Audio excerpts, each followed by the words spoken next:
চাওক হাগ্ৰামা মহিলাৰী ডাঙৰীয়াৰ যিজন পত্নী তেখেতৰ যিটো চাৰ্টিফিকেট এইটো হৈছে তেখেতে হাগ্ৰামা মহিলাৰী ডাঙৰীয়াৰ পত্নী 1 নম্বৰ চাৰ্টিফিকেট 2 নম্বৰ চাৰ্টিফিকেটটো হ'ল তেখেতে এজন ব্যৱসায়ী মহিলা সো ব্যৱসায়ী মানুহবিলাকে য'ত লাভ পায় এই কামটোহে কৰে য'ত লাভ নাই সেইটো কাম নকৰে গতিকে আজি পলিটিক্সটো হ'ল এজন এটা সমাজ সেৱা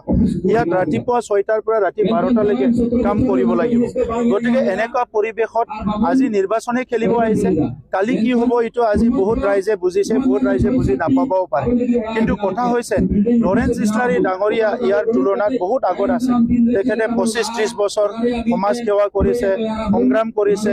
বৰৰ লগতে বিভিন্ন জাতি জনগোষ্ঠীৰ কাৰণে কাম কৰিছে আৰু যোৱা 5টা বছৰত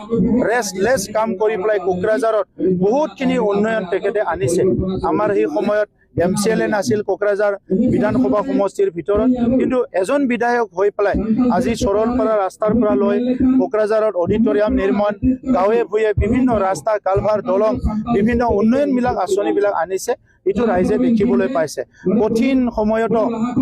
লৰেন্স ইছলাৰী ডাঙৰীয়া সমাজৰ লগত থিয় হৈ আছে কোনোদিন সমাজক এৰি যোৱা নাই বানপানী ধুমুহা যিয়ে নহওক কিয় যি পৰিৱেশে নহওক কিয় লৰেন্স ইছলাৰী ডাঙৰীয়া সদায় ৰাইজৰ লগত থিয় দিছে তো সেইকাৰণে কোকৰাঝাৰবাসী ৰাইজে আমাৰ হেডকোৱাৰ্টাৰ যিটো সমষ্টি ইয়াত লৰেন্স ইছলাৰীকে জিকাব এইটো নিশ্চিত